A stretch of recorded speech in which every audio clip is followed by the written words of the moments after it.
Sos el argentino del siglo XXI con más partidos jugados en Francia. La idea mía de ser director deportivo era algo que ya traía desde antes. Lo que me empujó al retiro fueron las lesiones, no otra cosa. Me llamó Pizzi, que era el entrenador, y me dijo: Mauro, vení que vamos a salir campeones. San Lorenzo, 6 meses antes se había salvado del descenso, y yo decía: ¿saldremos campeones? Con 10 años en Europa como futbolista, ¿te salvás económicamente? ¿Te quedó la espina, por ejemplo, de no haber jugado en la selección mayor? Yo sabía que cuando me llamaron de San Lorenzo para trabajar, llegaba en un momento dificilísimo del club. Cuando yo asumí en Central, creo que éramos 5 o 6 directores deportivos en todo el fútbol argentino. Y hoy, de los 30 equipos, no sé si los 30, pero estoy seguro que 20 por lo menos tienen dirección deportiva. Bienvenido, Mauro Seto, al otro partido. ¿Cómo estás, Mauro? Gracias. No, por favor. Bueno, jugaste, fuiste futbolista, estuviste en Rosario Central, saliste campeón de Libertadores con San Lorenzo, más de 10 años en League One y actualmente como director deportivo.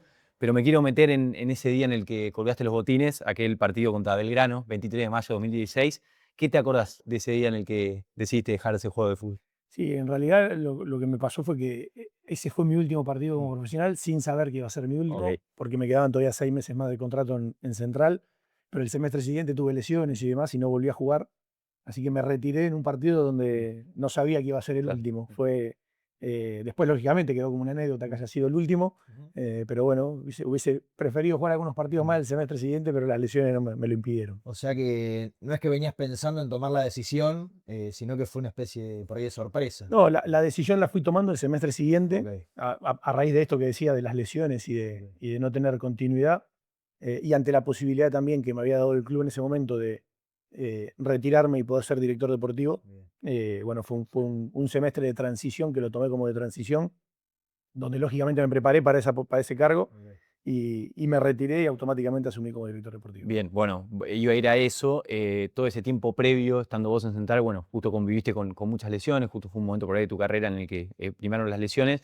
¿Te venías preparando para ser director deportivo? ¿Venías pensando en ese post-retiro o recién te agarró por ahí en ese tramo final? No, sí, lo venía pensando. De hecho, la idea mía de ser director deportivo era algo que ya traía desde antes. A lo largo de mi carrera me había tocado siempre estar en clubes donde había directores deportivos y era un cargo que me llamaba la atención siempre. Eh, por ahí muchos de los jugadores durante la carrera miran al entrenador para después Claro. encarar por ese lado. Yo siempre me llamó mucho la atención el cargo, e intenté aprender de los directores deportivos que tuve. Y bueno, lógicamente cuando me retiré, encaré para ese lado y me fui preparando, como dije antes, en la previa, conociendo, hablando con directores deportivos, conociendo cómo era el cargo, hablando con los dirigentes mismos de Rosario Central, que en ese momento en el cargo no existía el cargo, si se quiere, en el club. Y bueno, y así fui como llegué. ¿Pensaste alguna vez por ahí en algo fuera del fútbol o siempre era seguir ligado al fútbol? No, yo soy muy un apasionado, la verdad, del fútbol y siempre lo vi como una continuidad lógica, Ok. la de seguir fuera de la cancha. Lógicamente entendiendo que eh, había que prepararse para eso, que había que no llegar solamente y empezar a trabajar, sino prepararse, formarse, capacitarse, Ok. y fue lo que hice, lógicamente, durante ese tiempo. Pero bueno, otras cosas fuera del fútbol, sí tengo intereses en otras cosas, pero nada que me haya apasionado como me apasiona el fútbol. Muy bien, bueno, te metiste a fondo como director deportivo, hoy en día estás como director deportivo en Juventud Las Piedras de Uruguay, en el Burgos, y bueno, también contabas en el Recreativo de Huelva, así que mucho trabajo. Pero bueno, en esta entrevista queremos también repasar un poco lo que fue tu carrera y sobre todo esos comienzos. ¿Qué te acordás de esa infancia en Rosario? Y si desde bien chico ya sabías que querías ser futbolista, ¿cómo se fue dando todo eso? Sí, yo de una infancia de barrio, empecé a jugar al fútbol a los 5 o 6 años en el club de barrio, se llamaba Juan 23. eh, Y desde que tengo uso de razón, siempre la idea en mi cabeza era ser futbolista profesional. Jugué todo el Babi, como se juega en Rosario, que se juega en cancha de 7, todo el Babi en Juan 23, y cuando pasé a cancha de 11 hice 1 o 2 años y me vino a buscar Central. Ok. Empecé en la novena a los 14 años en Central, hice todas las inferiores ahí. Y lógicamente, a medida que fue avanzando de categoría en categoría y creciendo, la ilusión de ser futbolista iba creciendo. Y al margen de que después siempre mis viejos me insistieron que tenía que estudiar, que Sí. tenía que terminar el colegio, empezar la facultad, todo, en mi cabeza siempre estuvo la idea de ser futbolista. ¿Cómo era ahí esa relación por ahí con tu familia? Viste que se habla mucho, por ejemplo, el día lo vi a Tevez, que hablando del ejemplo que le tuve que comprar la casa a los viejos para sacarlo del Fuerte Apache, todo eso. ¿Cómo era tu situación en ese sentido? ¿Tenías presión de alguna manera salvar o ayudar económicamente a tu No, familia? no, por suerte no. Mis viejos siempre fueron de clase media, Ok. siempre de trabajar, de no tener necesidades. Yo de chico recuerdo siempre haber tenido todo lo necesario para ir al colegio, para ir a entrenar, tener los botines, tener todo lo necesario para desarrollarme y por suerte no, esa presión, digamos, de salvar a alguien nunca estuvo. Así Ok. que lo viví lógicamente con la presión que se pone Sí, uno, sí, ¿no? sí. De querer llegar y de la ilusión, sobre todo que uno tiene cuando es chico, pero no con la necesidad económica de lograr algo. Muchas veces en distintas entrevistas te escuché decir esto de que te hayan inculcado la educación, ¿viste? De estudiar, bueno, no sé si terminaste el secundario, por ejemplo, pero en ese momento en el que, bueno, estabas en inferiores de central y, bueno, sabías que se te podía dar, pero, bueno, también estaba la posibilidad de que no, ¿sentías que había un plan B en caso de no ser futbolista? ¿Por qué camino pensabas que ibas a terminar yendo en caso de que lo del fútbol no funcione? Sí, sí, bueno, yo terminé el secundario, como te decía recién, y me anoté en la carrera de contador público. Ah, mirá, Hice de hecho algunos meses, pero en el momento ese en que me anoté y que empecé a cursar, me empezaron a llamar a la selección sub-20, claro, Claro. y tenía que venir de Rosario a Buenos Aires todas las semanas, 2 o 3 días por semana, y eso un poco me fue alejando. claro, obvio, lógico, Y el hecho que me iba bien en el fútbol me fue alejando cada vez más de los claro. estudios, pero bueno, hice algunos meses. ¿Tu gran objetivo era siempre de chico el sueño, eras hincha de Central, jugar en Central, debutar en Central? Sí, sí, sí, eso sin dudas. Siempre lo digo, siempre lo repito. Yo jugué un semestre en la primera de Central, 15 Qué partidos partido. jugué en la primera de Central, y siempre digo que en ese momento fue todo tan rápido. Yo jugué el Mundial, jugué el Sudamericano, después jugué el Mundial, después debuté en primera, Claro. y a los 6 meses me vendieron, que no me di cuenta de todo lo que pasó. Claro. Pasó, Y, pero- y en ese momento digo, me hubiese gustado jugar un poco más en la primera de Central. Después me tocó volví con 33 años, no volví tan grande, pero también me tocó jugar poco por Mm, las lesiones, porque había un gran equipo que funcionaba muy bien. Y bueno, y entre una cosa y otra jugué poco. claro. Y es por ahí lo que me quedó pendiente es jugar más tiempo en la primera de Central. Bueno, ahí va con una pregunta porque vos debutás, bueno, muy chico en el 2000 y en el 2001 ya sos campeón del mundo sub-20, de repente pasás de ser ese chico que estudiaba en la secundaria, que se anotó para contador público, de repente eras campeón del mundo siendo titular. ¿Qué te pasa a vos mentalmente en lo psicológico, el hecho de, bueno, de repente la gente me conoce, me piden foto, incluso ganás más plata? ¿Cómo haces para que no se te suban los humos? Y preguntarte si pensás que en ese momento, siendo chico, se te subieron los humos o te diste algún lujo que por ahí hoy en día, viendo en retrospectiva, perdón, no tendrías que haberlo hecho. No, igual eran otras épocas, no, no, Claro. no había la visibilidad que hay ahora, que un chico debuta y agarra el Instagram y tiene 10.000 seguidores Claro. nuevos. Era otra época, era más tranquilo, lógicamente, la exposición. Sí, lógicamente, en Rosario, que yo debuté, como dije recién, la Sí. primera de Central, el club de toda mi vida, lógicamente fue Obvio. un logro grande y un salto importante. Pero después lo que te decía antes, con 19 años, por ahí muchas veces no sos consciente de todo lo que te va Claro, pasando. claro. Y pasó todo tan rápido que en el 2001, en principio del 2001, estaba jugando partidos en la reserva de Central y en principio del 2002 estaba jugando en Nantes, claro. partidos de Champions. Sí, sí, Todo sí, pasó sí. en un año. Mm. Y en el medio hubo Sudamericano, hubo Mundial, hubo debut en primera. Bueno, cosas que pasan rápido y que en ese momento que sos joven no te das cuenta. ¿Cómo fue esa negociación con el Nantes? Ya no sé si ya tenías representantes, si se dio toda una comunicación así. Y si en ese momento tu venta de un pibe de la cantera, de un chico joven, le deja, si se puede decir, un buen dinero a Central en ese entonces. Sí, en esa época eran distintos, el manejo de los clubes era otro, no Claro. era todo tan claro como ahora. Claro. Yo de hecho me fui sin saber por cuánto me habían vendido, Ok. no tenía ni idea, era esa información que no se manejaba como Claro. se maneja ahora. Claro. Entonces me fui, calculo que la plata le habrá servido al club, pero me fui con un chico de 19 años Claro, claro. que tampoco conocía mucho de Nantes y había viajado en octubre, yo me fui en diciembre, había viajado en octubre para conocer el club, para hacer una revisión Idioma. médica y no mucho más. Mm. No hablaba la lengua tampoco, o sea, era todo muy nuevo para mí. Claro. Mauro, y metiéndome también en ese Mauro de 20 años que lo vendía en Europa, que de repente le pasaban todas cosas que no esperaba.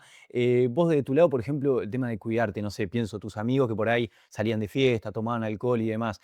¿Te dejaste de lado algunas cosas o pensás que en ese momento por ahí tomaste algunas decisiones que, bueno, en el momento por ahí te gustaba la noche o no entrenar tanto? ¿Cómo No, era no, ese Mauro joven? no, entendía, o por lo menos entendí de joven, que para lograr cosas había que Sí, hacer sí. sacrificios Está muy bien. y los sacrificios pasaban por ahí. Sí, De salir muy poco, Mm. sí podía salir un sábado después de un partido de sí, inferiores, podía ser que salgan, Mm. pero no era que iba a salir todo un fin de semana, que iba a salir 3 veces por semana, era salir una vez cada tanto Mm. y entendiendo que la recuperación era importante, que dormir bien era importante, que comer bien era importante, y bueno, respetando todo eso, que un poco lo que nos inculcaban también en el club y Claro. en el día a día. Claro, muy bien. Cuando te venden a Europa, bueno, se puede decir que es como el salto de calidad que por ahí un joven siempre quiere.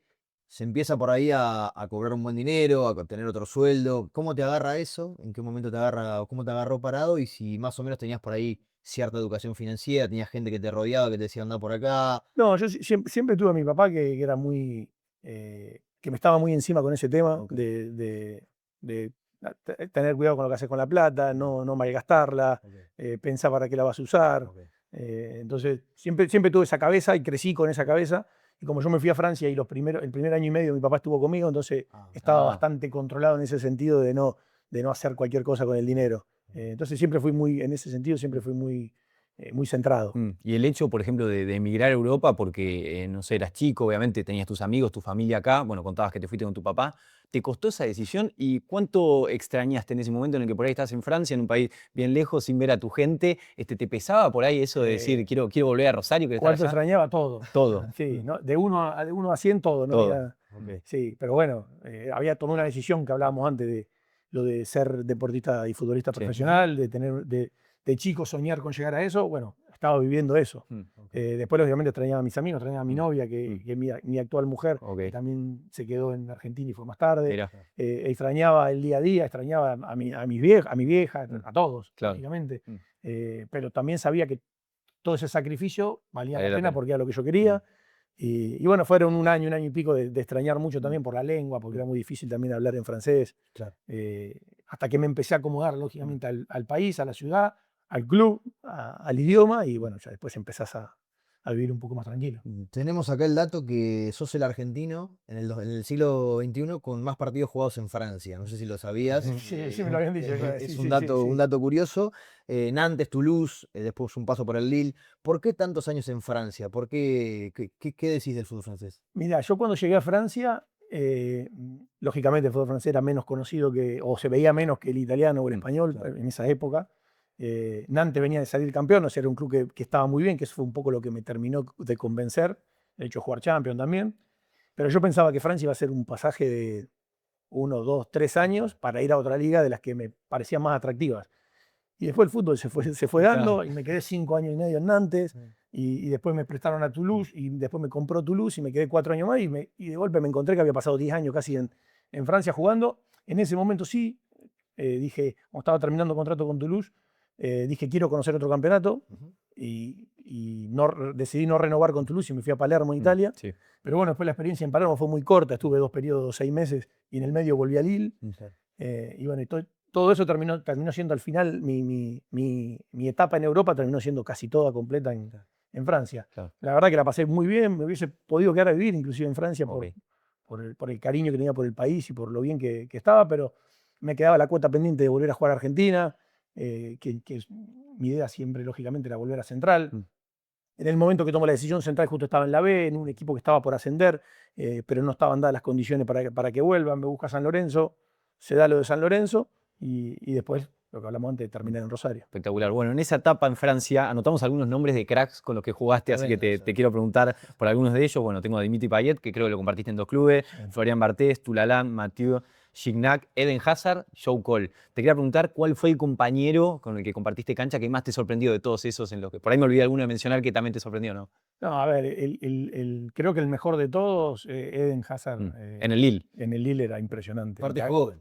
Sí, tenía 19 creo Claro. que tenía, que ahí lo compra el Chelsea. Mm.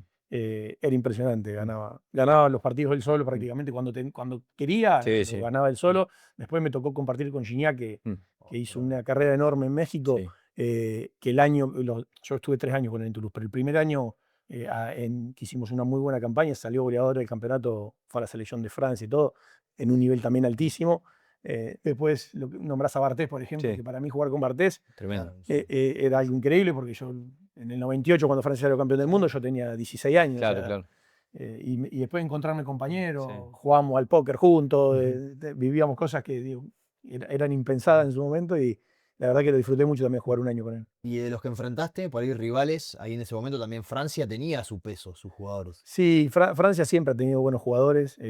Creo que el más representativo que me tocó enfrentar en Nantes, París, fue Ronaldinho, Bueno. que también Ronaldinho en ese momento en París tenía un nivel altísimo. No, sí. Fue el año previo a que lo compre de Barcelona.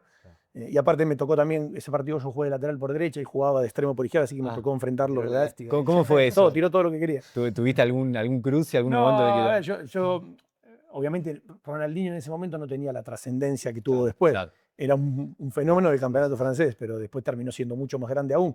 Pero en ese momento lo enfrenté como sabiendo que era un rival fuerte, pero sin saber en qué iba a terminar Claro, después, ¿no? tremendo. Bueno, y después de ese paso por Francia, o en el medio, mejor dicho, tenés ese, como mencionás, ese paso por Palermo, que me quiero detener en algo en particular, que es que, bueno, vos llegás en 2011 y en mitad de 2012 justo llega al club un pibe que venía de instituto, que es Paulo Dybala. ¿Qué te acordás de ese Dybala joven que venía al club siendo un pibito, porque no sé, tenía 18, 19 años? Y bueno, ¿cómo lo viste en esos primeros meses que compartiste con él en Palermo? Es eso, un pibito. Sí, un pibito, Era ¿no? un pibito, tenía 17 años y cara de nene. Todavía hoy con 30 tiene cara de nene. Sí, total. Imagínense en ese momento. No, un chico con unas condiciones tremendas, que al margen de que físicamente todavía le faltaba formarse, ya mostraba cosas, bueno, desde la pegada ni hablar, pero en la comprensión del juego, en cómo moverse dentro de la cancha. Vos en los entrenamientos sabías que era un chico joven y decías, lo voy a marcar porque no puede ser que este chico se me escape. Y él tenía la capacidad para escaparse, para recibir solo, para moverse muy bien.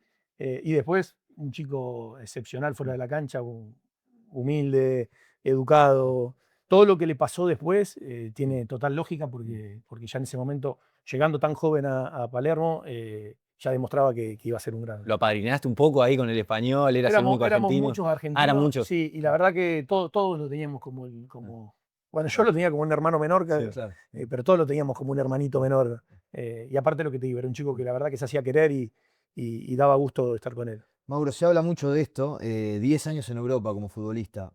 ¿Te salvás económicamente? ¿Te acomodás? ¿Cómo es eso? Yo digo siempre lo mismo. Si te toca hacer una muy buena carrera o una buena carrera futbolística, te salvás si no haces locura con el dinero. Pasa por ahí. Podés ganar mucha plata, pero si después gastás al mismo ritmo, cuando terminás, te quedás sin nada. Entonces, yo digo, yo personalmente creo que fui bastante conservador. He intentado invertir, he intentado ser consciente de lo que gastaba y lo que no gastaba. Y hoy ya me retiré hace casi 10 años, 9 años, así que me retiré. Puedo vivir bien, más allá de que sigo trabajando y que en el día a día tengo obviamente ingresos. Intenté formarme y prepararme para el post-fútbol, sabiendo que lo que venía después no sé si iba a ser tan bueno económicamente como fue mi carrera. Claro, Mauro, me meto por ahí en algo más tecnicista, pero ¿cómo cobra un futbolista? Es una pregunta que me surge. ¿Es algo que se cobra mensualmente, semanalmente? ¿Es distinto en Italia que en Francia, que en Argentina? En la mayoría de los lugares es mensualmente. Ok. En Inglaterra se cobra cada 2 semanas, pero el resto de los países, por lo menos los que yo conozco y los que yo he estado, se cobra siempre mensualmente. A veces en Argentina se cobra cada 2 meses, pero de todos lados se cobra normal, ¿no? Todos los meses. Está muy bien. Mauro, bueno, regresás a Argentina después de un tiempo en Europa. Decía San Lorenzo aparece en este deseo que vos por ahí tienes de volver a Central, aparece San Lorenzo. Torneo inicial 2013 y Libertadores 2014. Con eso te recibe el Ciclón. ¿Fue el mejor momento de tu carrera? ¿Te imaginabas que por ahí te iba a pasar algo así? Futbolísticamente no sé si fue el mejor momento de mi carrera. Yo creo que en Toulouse, siendo más joven, tuve mejores momentos. Creo que el pico mío de ese rendimiento fue Toulouse. Okay. Después grupalmente sí, San Lorenzo fue el mejor momento de mi carrera porque me tocó vivir 3 años donde todos los años peleamos por algo. Los 2 primeros salimos campeones, como decís, del inicial y después de la Libertadores, pero jugamos final de Copa Argentina, jugamos Recopa, jugamos Copa Sudamericana, jugamos 2 veces Libertadores, jugamos Mundial de Clubes, bueno, salimos subcampeón del mundo del Mundial de Clubes. Entonces salimos subcampeones del torneo largo de 30 equipos. O sea, nos tocó siempre pelear arriba. Cuando yo estaba en Palermo y antes de llegar a San Lorenzo me llamó Pizzi, que era el entrenador, y me dijo, Mauro, vení que vamos a salir campeones. Y San Lorenzo, 6 meses antes se había salvado del descenso, y yo decía, saldremos campeones. Con Caruso.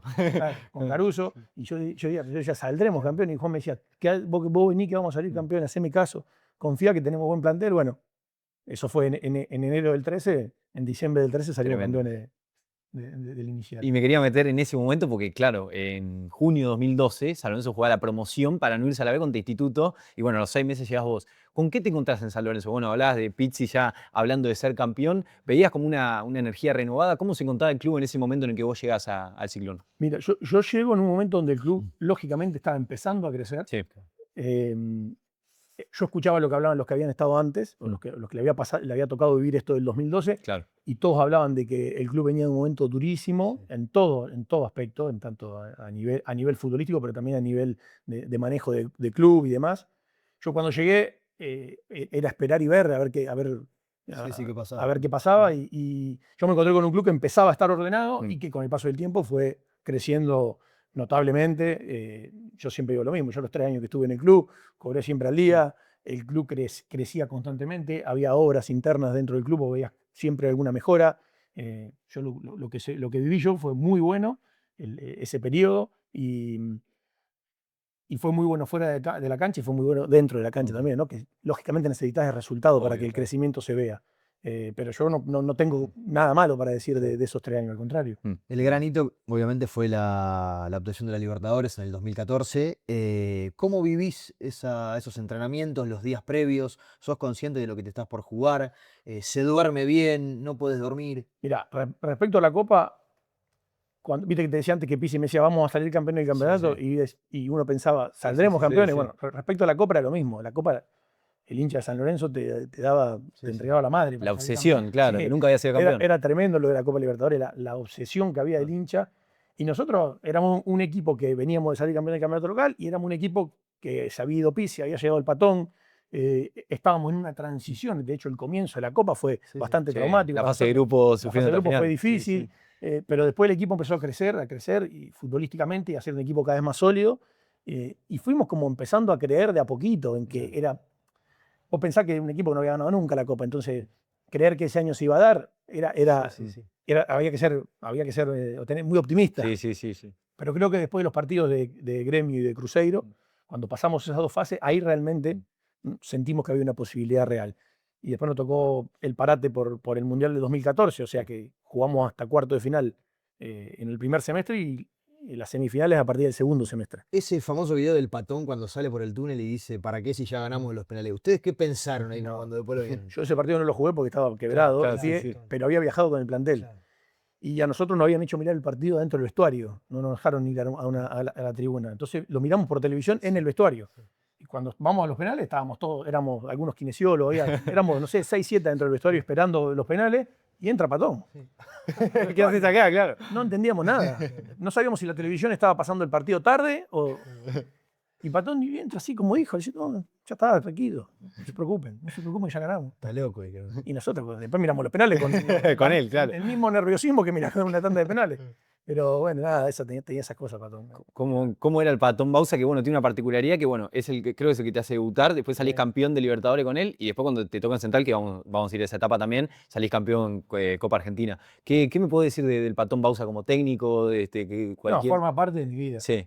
Me cuesta hablar de él, porque lógicamente, por todo lo que está viviendo ahora, Sí, obvio. pero él me llevó en inferiores cuando fui a Central, me hizo debutar en primera, después lo tuve en San Lorenzo y después lo tuve, como dijiste vos, así que nada, representa mucho. Obvio. Otro granito, el partido contra el Madrid. Sí. Entraste un ratito ahí por Yepes. Yo venía desgarrado. ¿Qué te acordás? Me había desgarrado el gemelo un mes antes, por ejemplo, un mes antes, 3 semanas antes del Mundial, y sentía que no sabía si iba a llegar al Mundial. Hice toda la recuperación lo más rápido posible, voy al Mundial, y el primer partido venía siendo titular antes de desgarrarme, pero el primer partido juegan Mario y Kahneman juntos. Ese partido no juego, el equipo gana, pasa sufriendo con el Auckland City. Sí, tiempo suplementario, y pasamos, y bueno, llegaba a la final, y obviamente yo ya estaba bien del gemelo, no estaba al 100%, pero estaba bien y quería jugar. Y bueno, tuve una charla con Patón que me dijo, mira, sé que no está al 100%, van a jugar los chicos que vienen jugando, a mí fue un golpe duro. Obvio.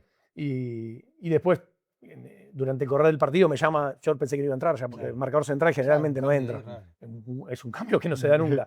Y me llama Patón cuando iban 15 de segundo tiempo y me hizo jugar media hora. Para mí fue... Ya estando el partido 2-0. Ya estaba el partido Sí. 2-0. Obviamente entré con la ilusión de jugar una final y jugar con el Real Madrid una final del Mundial, pero sabiendo que era difícil darlo vuelta. Pero bueno, después del partido ya, cuando pasó el tiempo y se me fue un poco la bronca de no haber jugado, dije, bueno, tuve la posibilidad de jugar. Total. Y fue un gesto bueno de él decir, no estabas para jugar, pero te pongo media hora para que... Disfrutar Obvio. también, enfrentar Exacto. a esas bestias. Sí. Obvio. ¿Y qué te acordás de ese partido? Por ahí, no sé, te tocó marcar a Cristiano Ronaldo, a Benzema, ¿te acordás alguna anécdota ahí, por ahí en un córner con Sí. Sergio Ramos? No, lógicamente lo que más me acuerdo era que íbamos perdiendo 2-0. Sí. Queríamos ir para adelante nosotros y yo decía, cuando vengan las contras va a estar bravísimo. Estaba Gareth Bale también. Sí, Gareth Bale, claro. Pero bueno, ellos también habían bajado un poco el ritmo en ese momento. Me tocó duelos con Benzema, yo Benzema había jugado muchas veces contra él en Francia. O sea que la figura de Benzema no era algo que me, Claro, sí. que me generaba mucho, pero sí Cristiano. Cristiano lógicamente era algo que... Todo lo del perfume, eso es verdad, eso que se siente. No. Yo entré, iba una hora, ya estaban retirados. Pero me queda el lindo recuerdo Claro. de haber enfrentado en algunos pasajes a esa clase de jugadores. Muy bien. ¿Y notabas la diferencia técnica por ahí en ese momento? ¿O sentís que en un partido 11 contra 11 no se nota tanto eso? No, lo que notamos es que ellos venían de una seguidilla, no sé si habían ganado Sí, sí. 20 partidos seguidos. Sí, Ellos venían de una seguidilla tremenda, llegaban contra nosotros en una seguidilla increíble. Y lo que sentíamos es que ellos se sentían un equipo muy fuerte y superiores a nosotros. Entonces, un equipo que venía ganando, que sabía lo que jugaba, que tenía dominio total de los partidos.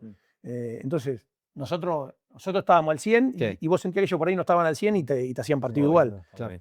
Pero bueno, era lógico también que nosotros llegamos a ese Mundial de Clubes con 4 o 5 jugadores menos de lo que habían jugado en la Libertadores, que habían sido jugadores muy importantes en la Libertadores. Santi Gentiletti, Correa, son varios. Piatti. Entonces, Nacho bueno, Monti. lógicamente era difícil pensar en ganarle.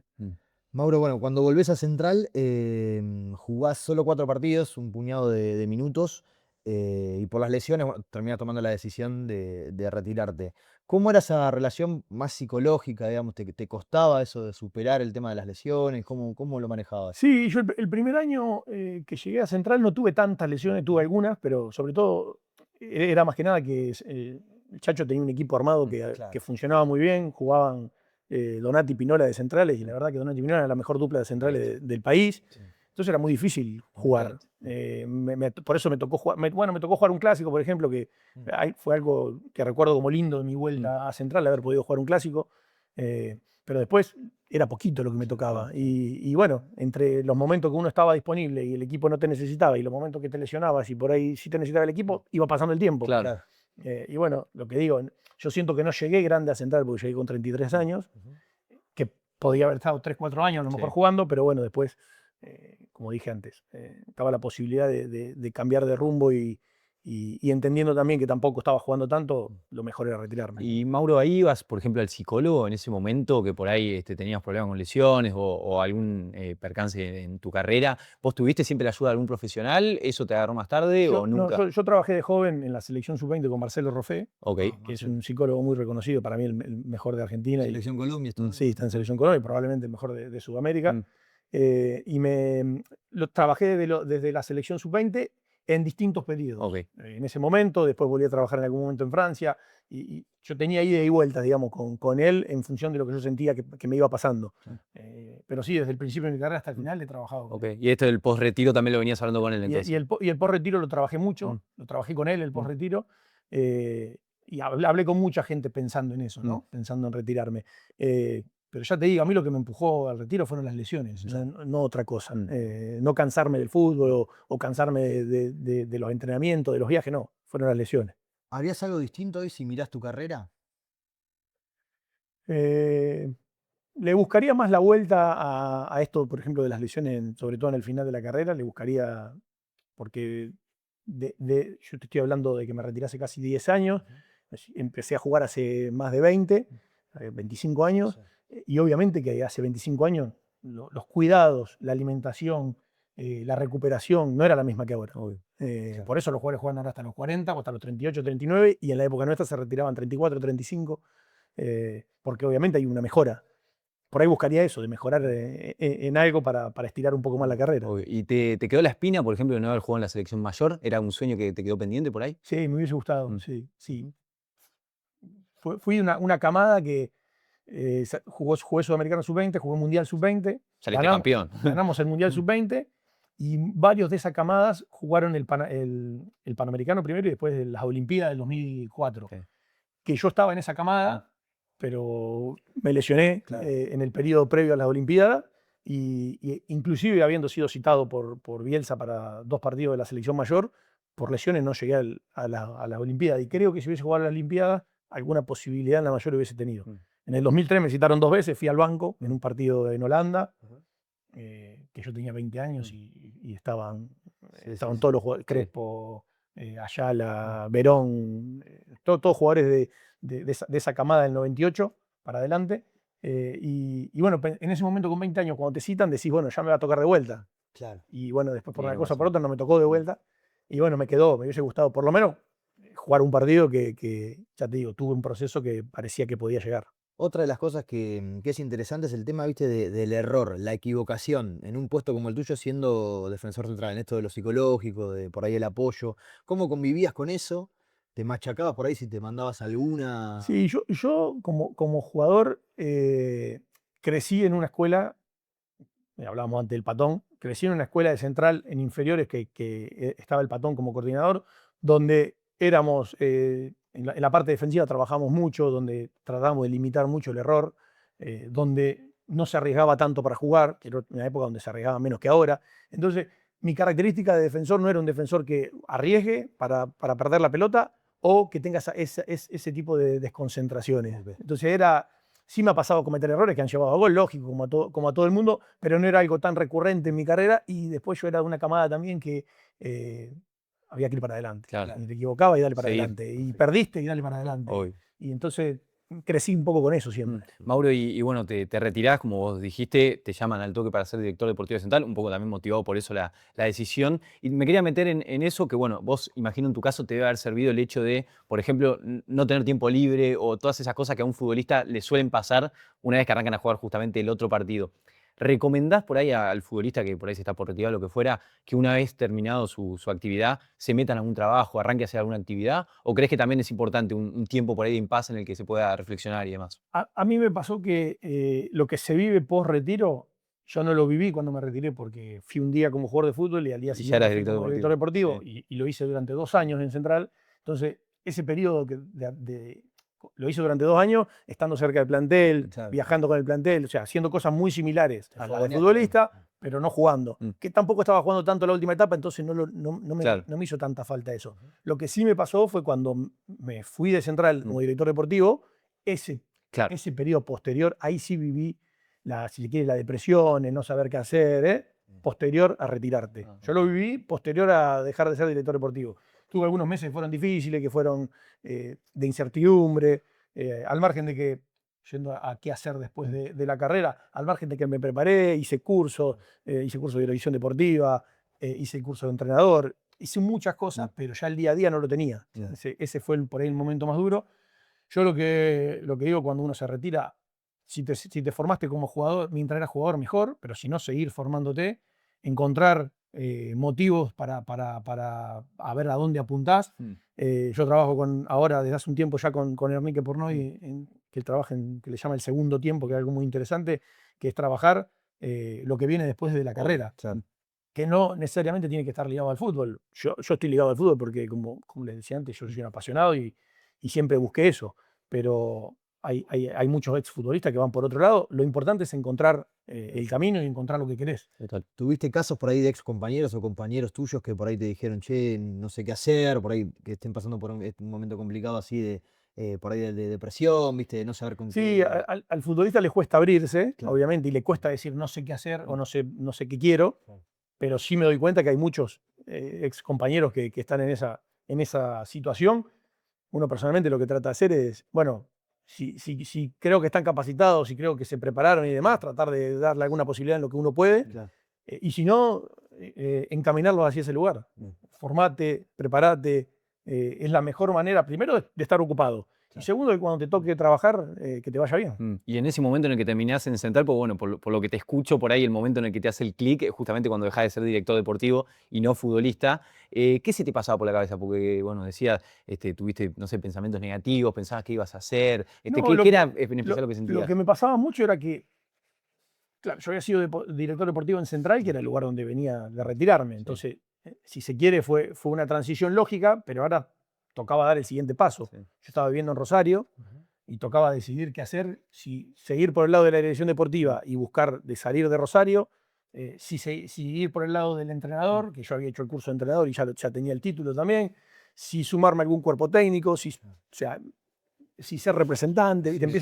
se te cruzan Todas todas las opciones. todas las opciones referidas al fútbol, porque era lo que quería yo, estar ligado al fútbol, se te cruzan. Y en ese momento, como dije, seguí el camino de seguir formándome para director deportivo. Hice algunos viajes, viajé a Europa, viajé a Estados Unidos, visité muchos clubes, vi cómo trabajaban directores deportivos en muchos lugares, en muy importantes, en no tan importantes, para ver un poco si lo que lo que hacía en Central primero y lo que quería hacer a futuro estaba bien. Y bueno, me guié mucho por eso, hasta que después llegó la posibilidad de trabajar en San Lorenzo. Yo lo que digo que me voy de Central como director deportivo, a los 8 o 9 meses llega la pandemia. Claro. Entonces me tocó la pandemia estar en Rosario en esta incertidumbre de qué hacer. Y cuando ya estábamos saliendo de la pandemia apareció lo de San Lorenzo. Entonces ya me vine para Buenos Aires, empecé a trabajar en San Lorenzo y ya con la decisión tomada de ir por el lado de la dirección deportiva. Perfecto. Tu rol, tu paso por Central en la función que por ahí era nueva, no había en el club, ¿cómo la analizas? ¿Qué balance haces de eso? Mirá, yo digo que se hizo un trabajo interno muy bueno, que era armar una secretaría técnica, tener una dirección deportiva, complementar el trabajo que hacía la dirigencia desde su lugar de dirigentes en la parte deportiva, que no había estado nunca. En eso se fue creciendo mucho, se creció en cuanto al trabajo de scouting, en cuanto al trabajo de cómo utilizar datos, de cómo utilizar la información que teníamos. Se buscó un objetivo común, que era el que tenía Central desde hace muchísimo tiempo, que era tratar de salir campeón. Se armó un plantel pensando en eso. Para armar ese plantel, que en ese momento por ahí Central siempre buscaba jugadores del club. Central siempre, la historia de Central es lógico, ¿no? Era traer jugadores del club, que conozcan el club, que estén identificados con el club. Y la realidad es que todos los que jugábamos en Central y todos los que estábamos ligados al club teníamos una presión enorme por salir campeón. Porque la vivíamos realmente, la presión de salir campeón, como hinchas. Y yo en ese momento, para mí había que traer jugadores con experiencia, con conocimiento en salir campeón, pero que no sean del club. Que no tengan esa mochila que teníamos todos los hinchas. Desde ese lugar fui a buscar a Ortigosa, que el primer mercado no pudo venir, vino el segundo. Fui a buscar a Caruso, que en el primer mercado no vino y vino en el segundo. Vino el Patón, lógicamente, fuimos a buscar a Patón, que... Toda la cama de San Lorenzo. Era gente de San Lorenzo, era gente que yo conocía. Claro, daba la casualidad que lo había conocido en San Lorenzo. Lo que yo conocía y que yo sabía lo que nos podían dar. Fueron referentes importantes y a esos referentes se les sumaron referentes del club, como Marco Rubén, que lógicamente era la máxima referencia que teníamos nosotros, que era el capitán. O sea, teníamos gente del club, pero teníamos gente de afuera también que sabía lo que era ser campeón, sabía lo que era jugar con presión y que no tenía esa mochila que tenía el hincha de Central. Y se armó este equipo que terminó ganando la Copa, que fue una Copa difícil, que nos tocó pasar muchas veces por penales, que la sufrimos, pero era lógico que Central, para volver a ser campeón, pasé por mucho sufrimiento. Mauro, uno de los refuerzos que vos traés, que bueno, justamente no mencionaste en 2019, es Nahuel Molina, que en ese momento estaba en Boca, no tenía minutos y vos lo traes a préstamo a Central. En ese momento, bueno, obviamente hoy con el diario del lunes claramente fue un gran acierto, pero ¿qué veías en Nahuel Molina, que bueno, 3 años después termina siendo campeón del mundo, para decir que venga ahí a Central? Nahuel había tenido proceso de selecciones juveniles. Había llegado a jugar en la primera de Boca. O sea, esas son dos cosas importantes para un jugador joven. Era joven, ¿no? Era muy joven. Ha habido Defensa y Justicia, y yo lo que había visto de él en Defensa y Justicia me había gustado, pero después, por diversos motivos, había dejado de jugar. Nosotros teníamos a Bettini, que era el lateral titular, y queríamos traer un chico joven que venga a competir, pero que venga realmente a competir. Bueno, Nahuel cumplía con todos esos requisitos. Podía hacerlo de lateral por izquierda también, porque tenía buen manejo, más allá de que después no lo hizo mucho en su carrera, pero podía jugar por izquierda también. Nosotros los dos laterales titulares lo teníamos, eran Parot por izquierda y Bettini por derecha. Queríamos a alguien que venga a competir y siendo joven. Después se terminó dando que jugó mucho ese año, jugó mucho en Central, jugó más de 20 partidos creo en Central, con 19 o 20 años, Y después fue una lástima que yo ya me había ido, Mm. que Central no hizo uso de la opción en ese momento y que volvió a Boca, se terminó quedando libre y se fue al Udinese. Sí, sí, sí. Pero bueno, tengo buena relación con Nahuel, siempre se acuerda de esa etapa suya en Central y la valora mucho. Cuando vos te vas de Central, te vas con algunas críticas, por ahí con algo de enojo. ¿Ya se te pasó ese enojo? ¿Cómo? Ah, sí, obvio. No, yo me voy de Central. Lo que se vivió después de ganar la Copa Argentina en Central fue muy raro, porque salimos campeón en diciembre del 18 y en febrero del 19 ya estábamos en crisis de vuelta, que yo Claro. no podía creer que decía, esperamos tanto para salir Sí, campeón sí, increíble. y estamos de vuelta en crisis. Se fue Patón, que se fue por una cuestión más de salud que otra cosa, terminó saliendo y llegó el Loncho Ferrari y el Loncho Ferrari tuvo que jugar muchos partidos seguidos con muy poco tiempo, no tuvo resultado y terminó saliendo el Loncho y terminé saliendo yo también en ese momento. Y lógicamente que fue raro porque lo que te dije, 3 meses antes habíamos ganado la Copa, estábamos jugando Copa Libertadores, pero bueno, el mundo central también es un mundo muy intenso. En ese momento, lógicamente, me hubiese gustado seguir en Central, me hubiese gustado quedarme toda la vida trabajando en Central, si es por mí, pero bueno, se dio que había que salir y no, después me preguntaste si la bronca, no, yo voy a la cancha, yo soy antes que trabajar, antes que jugar, soy hincha. Claro, está muy bien. Y en 2021, bueno, te vas a San Lorenzo, volvés a San Lorenzo, en un momento del club muy distinto al que llegaste cuando salen campeón de la Libertadores, con otra situación económica, otra situación también en cuanto a los futbolistas. Y te quería preguntar, porque bueno, vos sos una persona muy formada, si pensás que te pesó mucho el hecho de ya haber jugado en el club y tener ese cariño para terminar agarrando. O sea, ¿pensás que fue una decisión racional o jugó también el tema de lo emocional y el corazón? Lógicamente que todos los que trabajamos en gestión, en algún momento terminamos pasando por los clubes donde jugamos. Sí. Y trabajar en San Lorenzo era una cuestión que se podía dar, lógicamente. Yo sabía que cuando me llamaron de San Lorenzo para trabajar, llegaba en un momento dificilísimo del club, en un final de ciclo para muchos, en un momento de transición porque Marcelo Tinelli justo había tomado licencia, había agarrado un presidente nuevo, entonces era un momento de cambio. Yo sabía que era difícil, después uno tiene la ilusión de querer y de poder cambiar las cosas. En ese momento, el gran desafío que tenía San Lorenzo era acomodarse un poco económicamente y tenía un plantel extremadamente caro para lo que estaba dando ese plantel. Porque uno puede tener un plantel caro y que el equipo ande muy bien y lo sostenés, pero era muy caro y no rendía. Claro. Entonces me tocó, entre comillas, asumir responsabilidades de sacar a jugadores que eran muy importantes para el club o que eran queridos a lo mejor por la gente, pero que por ahí futbolísticamente no estaban rindiendo tanto porque lo económico primaba en ese momento. Y asumí el cargo asumí la responsabilidad esa, digamos, asumí la responsabilidad de ser uno de los que tomó la decisión de que se vayan a jugar importante, entendiendo que para mi imagen no iba a ser bueno, pero sí que en ese momento era lo mejor para el club. Después los resultados no fueron tan buenos, creo que se trajeron jugadores que rindieron y que a posteriori le fue muy bien en el club. Y después, bueno, me tocó hacer la parte de limpiar y la parte más difícil que tiene poco reconocimiento, pero que en algún momento hay que hacerla. ¿Tu objetivo era achicar sueldo, sacar jugadores? Sí, en ese momento se achicó. En 6 meses se achicó 50% del presupuesto de plantel. Lógicamente, cuando vos achicas tanto, lo difícil es sostener el rendimiento del equipo cuando achicas tanto eso.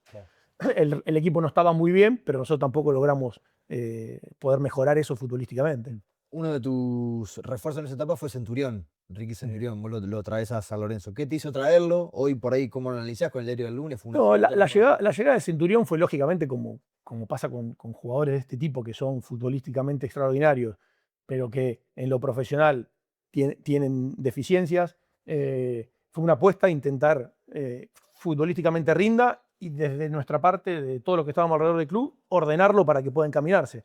Empezó muy bien, empezó con buenos partidos, con buenos rendimientos, y después cuando el club empezó a tener más problemas, empezamos a perdernos, empezó a ir menos bien, ahí se hizo difícil sostenerlo y bueno, después terminó saliendo. Habiendo ya hecho ese paso y bueno, ya habiendo pasado unos años, ¿te haces alguna autocrítica de ese momento en San Lorenzo? ¿Y cómo tomaste vos, que habías sido un jugador muy querido, campeón de Libertadores, las críticas de los hinchas en ese momento de tu paso? Las críticas las entiendo porque el hincha, al fin y al cabo, cuando las cosas no van, va a criticar siempre y critica con razón. En ese momento yo digo que yo fui a trabajar en un momento difícil del club, fui a hacerme responsable de una situación difícil. La autocrítica que hago a lo mejor no exponerme tanto para teniendo en cuenta que lo que viene después, digamos, teniendo en cuenta que después tenés que aceptar la crítica del hincha. ¿Te arrepentís en ese sentido? No sé si me arrepiento porque si no hubiese expuesto, no hubiese trabajado a conciencia. Y al fin y al cabo uno quería trabajar de la mejor manera para que el club mejore, para que el club le vaya bien. De hecho, un año después, o menos de un año después de mi salida, con casi el mismo plantel y con Insúa de técnico, el club anduvo muy bien, clasificó a Copa Libertadores. Entonces, el trabajo que tuvimos que hacer, había que hacerlo, me parece, para después tener un buen año siguiente. Lo que pasa es que no me tocó vivir lo bueno. Claro. Y lógicamente me hubiese gustado estar en las buenas también. Obvio, ¿no? sí, O sea, sí. Pasás a Arabia, un paso por ahí de 2 años, por un país exótico, hoy se habla mucho, bueno, de lo económico en Arabia. ¿Cómo es vivir allá? no, yo no viví fijo, yo fui, Ok. fui varias veces, pero no estuve viviendo. Ok, Yo era jefe de scouting de todo Sudamérica. ok. Me tocaba así viajar mucho acá en Sudamérica. Lo que me tocó vivir fue el comienzo de un club, que hoy en día es un club muy importante en Arabia, con la llegada de capitales nuevos, una empresa como Aramco, que compró el club y armó todo un proyecto deportivo nuevo. Me tocó entrar desde el principio en ese proyecto. Creo que el fútbol árabe está creciendo, viene creciendo y va a seguir creciendo muchísimo porque tienen como objetivo el 2034, el Mundial. Y hoy por hoy es una liga muy competitiva. Los 7, 8 primeros equipos de Arabia tienen planteles muy competitivos que podrían jugar en cualquier liga de Europa. A nosotros nos tocó armar un plantel así, competitivo, porque el año pasado terminó en la 4ª posición, este año está nuevamente en 4ª posición, está peleando arriba. ¿Vos lo agarraste en la B o no? Igual. Claro, fue el último periodo en la Claro, B. claro. Yo entré y 6 meses después ascendió. Mm. Eh, y la realidad es que es un proyecto, lógicamente, apoyado por mucho dinero, pero es un proyecto súper interesante con estadios nuevos que están terminando de construir ahora y se va a transformar en una liga muy buena, lógicamente con lo que lleva de vivir en Arabia, Obvio. que es un país especial para nosotros, los de Occidente, para Sí, vivir, sí. pero creo que el campeonato es muy bueno y va a seguir siendo muy bueno. Mauro, hablemos de refuerzos en esa etapa, que bueno, tuviste varios. Y el primero que te quiero preguntar es uno que terminó siendo un pase frustrado, que es el de Paulo Dybala.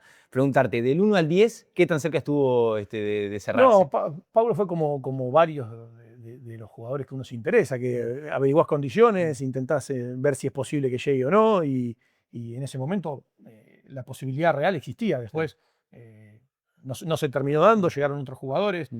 Obviamente que una figura como la de él, una figura de la trascendencia mundial como la de él, hizo mucho ruido, pero bueno, después terminaron llegando otros jugadores también de muchísimo nivel. Estuvo lejos entonces, podemos decir. No se dio. No sé, está muy bien. X Fernández fue otro también del que ya hablaste muy bien, pero bueno, fuiste por ahí partícipe, contaste que lo habías visto ahí en pandemia cuando Boca le pasó todo eso de los jugadores y eso, y termina llegando también al... Sí, bueno, X lógicamente que era un jugador que nosotros considerábamos que en el fútbol argentino era probablemente el mejor jugador del fútbol argentino o de los mejores, y en su posición también.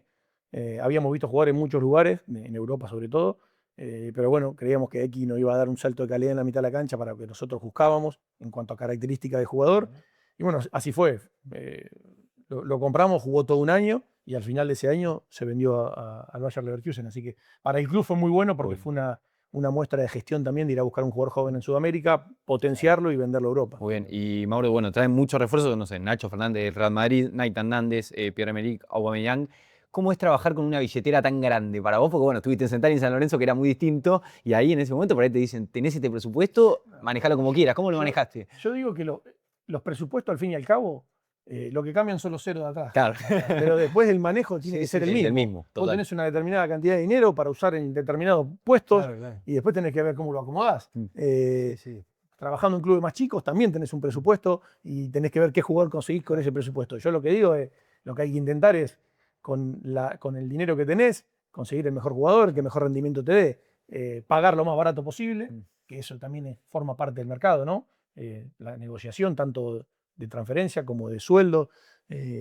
Entender cuánto vale un jugador, creo yo que es para los directores deportivos, creo que es una de las características que tendría que tener el director deportivo, entender cuánto vale un jugador. ¿Te fijas en Transfer Market? Perdón la interrupción. Sí, pero Transfer Market es un ¿En qué parámetro. se basan? Te da un parámetro, pero no siempre es real. Claro. De hecho, hay jugadores jóvenes que tienen números muy bajos Sí. en Transfer Market y después se venden mucho más caro, pero al margen, digo, saber el valor real de un jugador y entender que estás pagando lo que corresponde, creo que es fundamental. Del mismo modo que entender el sueldo que le estás pagando a un jugador, Claro. también es fundamental respecto al rendimiento. Muchas veces, del momento que el jugador rinde, bueno, no importa cuánto pagaste porque rindió. Pero vos tenés que pensar si no te rinde, sobre No todo. rinde, ¿qué haces? Pero bueno, es una de las cosas que trabajamos mucho y que yo creo que hay que trabajar mucho cuando sos director deportivo. ¿Qué fue por ahí lo que más te sorprendió y te llamó la atención en esta relación que tuviste con el fútbol árabe y con los árabes? ¿Y por qué te fuiste de ahí? No, lo que me llamó la atención es el profesionalismo para trabajar Ok. y el nivel de exigencia. Exigen muchísimo. Son muy profesionales a la hora de trabajar y exigen mucho a la hora de trabajar, que me parece que está muy bien, porque justamente hacen esfuerzo económico muy grande, entonces tiene que ser todo de la mejor manera posible. ¿Y por qué me fui? Porque estuve 2 años en un cargo que era jefe de scouting, como te decía, de América, y me apareció esta posibilidad de poder ser director deportivo, no solo de un club, sino de un grupo. Bien. Y en el fondo a mí me gusta mucho más la gestión que el scouting, Mm. más allá de que el scouting es una de las ramas Sí. que están en la gestión deportiva, y fue más una decisión respecto a eso Bien. que respecto al club en sí, porque la verdad que la pasé muy bien los 2 años que trabajé con la gente en Arabia. Bien, nos metemos entonces en la actualidad, que bueno, estás como director deportivo, de una particularidad, que bueno, estás con el Burgos de España, estás con Juventud Las Piedras en Uruguay y también con una parte en Recreativo de Huelva. ¿Cómo es trabajar con tantos clubes a la vez, con 2 o con 3 clubes a la vez? ¿Cómo llevas el día a día? Sí, es la primera vez que me toca hacer esta función, digamos, de coordinar tantos clubes y de dirigir tantos clubes. Es un poco distinto a lo que ser director deportivo, porque el director deportivo estás en el día a día del plantel, estás en el día a día con el técnico, estás en el día a día con la secretaría técnica, y en este caso es una función más de control de lo que hace cada uno de los directores deportivos, de control de lo que pasa con el equipo, de control también de la situación económica, de la situación financiera del club. Entonces, lo que hago hoy no es tanto estar en el día a día, sino controlar más algo global. Ok. Obviamente que participo en los mercados, en el 100% de las negociaciones en los mercados. Obviamente que en el tema scouting estoy metido y me interesa también estar en el día a día eso, pero es distinto al estar físicamente en el club todos los días. ¿Cómo es el modelo de gestión de los clubes? ¿Son sociedades anónimas Sí. deportivas? ¿Qué opinión te merece ese tema? Que bueno, acá en Argentina se pone mucho por ahí en debate, en discusión. ¿Cómo Sí. ves todo eso hoy? Son sociedades anónimas deportivas, sí, las 3, lógicamente.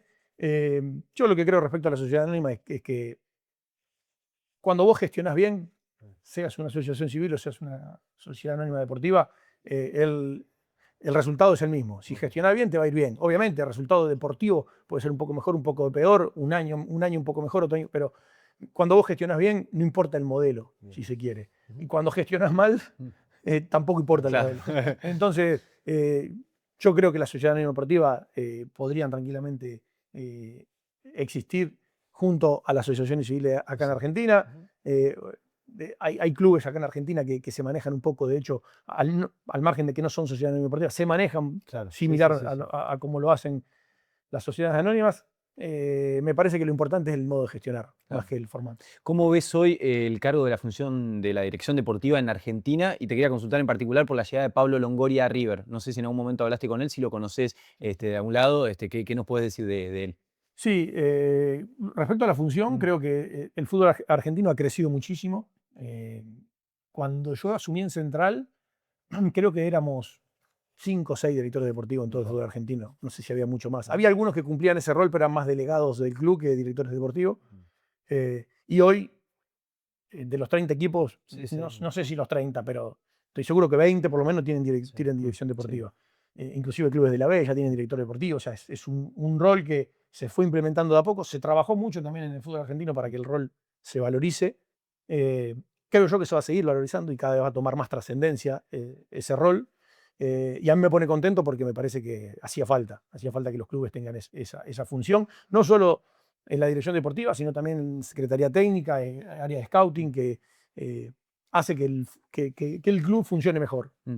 Respecto a Longoria, sí lo conozco, lo he visto en Marsella alguna vez, cuando te comentaba que Claro. viajé para ver cómo trabajaban en distintos clubes. Bueno, en Francia visité muchos clubes y uno de ellos fue Marsella. Creo que para el fútbol argentino es jerarquía pura, lógicamente. Entiendo que llega un fútbol que él conoce mucho, porque el fútbol sudamericano lo conoce, pero llega a un mundo distinto que es el día a día del fútbol argentino.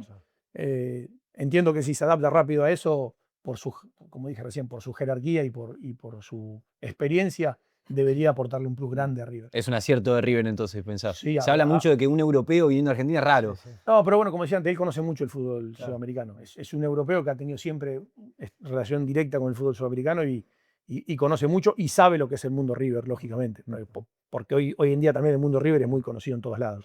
¿Crees que el fútbol argentino está encaminándose o empezándose a preparar para recibir, obviamente el caso de Di María en Central, Paredes en Boca, a campeones del mundo, a jugadores de ese, como si fuera Brasil, viste que cada vez vuelve más?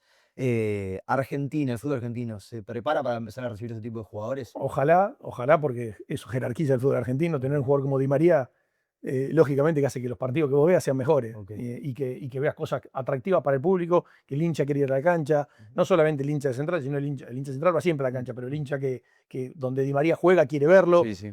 al margen de las redes, de si hay uno que lo insulta o no lo insulta, yo sé que la gente va a verlo a Di María Sí, ya. y disfruta de verlo jugar. Entonces traer jugadores de esa jerarquía es lo mejor que le puede pasar al fútbol argentino porque lo potencia. Y creo que para eso lo que ha hecho Central en su momento, de como club crecer institucionalmente para recibirlo de María en condiciones, es lo que deberían hacer el resto de los clubes para intentar también Claro. Newell con Messi, por ejemplo. seguir atrayendo jugadores. Ojalá Claro. que no pase. Pero obviamente atraer jugadores de esa jerarquía tenés que tener el club ordenado. Mauro, bueno, pasaste por Argentina, Arabia, ahora estás en España, Uruguay. ¿Qué objetivo te pones a futuro? Y si te ves muchos años más con lo que es la dirección deportiva, ¿o te imaginas en el futuro por ahí ejerciendo algún otro rol o algún otro cargo? No, a ver, yo acabo de cumplir 44 años. Sos joven, muy joven. Tengo ganas de seguir en esto de la dirección deportiva, me gusta mucho lo que hago. Obviamente uno siempre apunta a crecer y en este grupo en el que estoy trabajando hoy creo que tenemos como objetivo seguir creciendo. Primero a partir de los clubes que tenemos, pero también como grupo, buscando crecer con algún otro club. Así que desde ese lugar me gustaría seguir creciendo, obviamente. A futuro pensar en a lo mejor en algún otro cargo que no sea en dirección deportiva, que tenga más que ver con lo dirigencial. Ok. No es algo que descarte, pero no es algo que lo tengo presente hoy en día. Tenemos un juego Sí. para ir cerrando. Es fácil, tenés que armar el 11 ideal con los jugadores que jugaste y el técnico. Poniéndote a vos como central. Como igual. siempre, Sí. voy a dejar alguno afuera. seguro. Encima soy malo con la memoria. Es complicado. En el arco sí que te suma, pero estuviste con Barté, por ejemplo, imagino que... Sí, en el arco lógicamente que Bartés podría ser por trayectoria, debería ser Sí, sí. el arquero. Después tengo mucho cariño con Seba Torrico que ganamos la Libertadores, Sí. lógicamente, pero tenemos que elegir a Bartés por su trayectoria. Ok. Y bueno, en la defensa, ¿cómo la llenarías? La defensa. Que el que me acompaña a mí como central, voy a decir Burdizo, Ok. porque también ha hecho una carrera increíble, ha jugado en equipos muy grandes, ha jugado en la selección también mucho tiempo. Los laterales. Los laterales. Estuviste con Lucas Digne, de lateral izquierdo. Tenés razón, Sí. estuve con Lucas Digne, Sí, que tiene una ex carrera, Everton. tiene una carrera en Europa Sí, tremenda. sí, West Ham. Jugué poquito con él, la verdad, porque era joven él, pero puede ser, El 3. puede ser el 3 tranquilamente. Lateral derecho. Lateral derecho. Un puesto complicado. Buffarini, se me ocurre, alguno que haya pasado. Jugué con Bufa. Capaz en la selección sub-20 también compartiste con alguno. La selección sub-20 jugamos sin lateral, Claro. venía de 3. Claro. Pero sí, le voy a poner a Bufa, que Ok. justo ayer lo vi, aparte también que lo quiero mucho. Está muy bien. Mediocampo. Mediocampo, volante defensivo, voy a poner a Jeremy Tulalán, porque para mí, Crack. Tranquilo. para mí y no tuvo la prensa de lo bueno que era. Era tremendamente bueno, la verdad. Al lado de él, como para jugar un poquito más, podría poner a Ortigosa porque lógicamente también es lo mismo, Copa Libertadores. Vamos a poner a Ortigosa. Ortiz, está bien. Por izquierda, volante por izquierda, voy a poner a uno de la vereda de enfrente mía, que es Maxi Rodríguez. Pero porque, bueno, también, ¿no? es innegable lo que ha sido. Por derecha lo voy a poner a Eden Hazard, a pesar de que él jugaba más por izquierda, pero ya que lo puse a Maxi, lo voy a poner por derecha. En algún lado lo tengo que meter. En algún lugar lo voy a tener que meter. Adelante a Paulo Dybala, lógicamente, que también de una jerarquía increíble. Y después, como otro 9 más por cariño también, que tal vez que por rendimiento lo ponga Marquito Rubén, porque Ok. podríamos Lindo poner vivo. otro, pero Marco, por lo que representa también para Central y todo, Ok. ¿Y el entrenador? en el patón. El patón. Sí. Bueno, Él he tenido muy buenos entrenadores, pero Patoncha, por todo lo que le Sí, dije, sí. te representa mucho. Dejaste afuera Cracks, dejaste afuera Gignac, pensaba en Payet también, digo, lo va a Sí, meter a Payet, Payet. bueno, ¿viste? Payet. Payet podría haber ido por izquierda en Sí, lugar de pero Maxi. lo Sí, preferiste a sí, Maxi, sí, está muy sí, bien. sí. Bueno, muy bien. Bueno, Mauro, la última que te hacemos, ¿qué significa para vos haber sido futbolista y qué mensaje le dejás a esos futbolistas que se están por retirar o que ya transitan el retiro en el momento en el que se tienen que dedicar a este otro partido? A ver, futbolista, haber cumplido el sueño, lógicamente, el sueño de toda la vida. Como dijimos antes, de chiquitito, desde que tengo uso de razón, siempre pensé en jugar al fútbol y en ser profesional. Haberlo logrado, lógicamente, que es algo que me enorgullece. Y después haber podido seguir trabajando dentro del ambiente del fútbol también es algo que me pone muy contento. Y al que está jugando al fútbol, siempre lo dije antes durante la nota y lo repito, prepararse todo lo que puedas aprender te va a servir en el futuro. Inclusive si en algún momento pensás que lo que estás aprendiendo no sirve, en algún momento te puede llegar a servir. Y nada, mientras más preparado estés, más posibilidades de trabajar post-fútbol tendrás. Impecable, Sin Mauro. dudas. Muchísimas gracias No, por tu ustedes. tiempo y la nota. Gracias.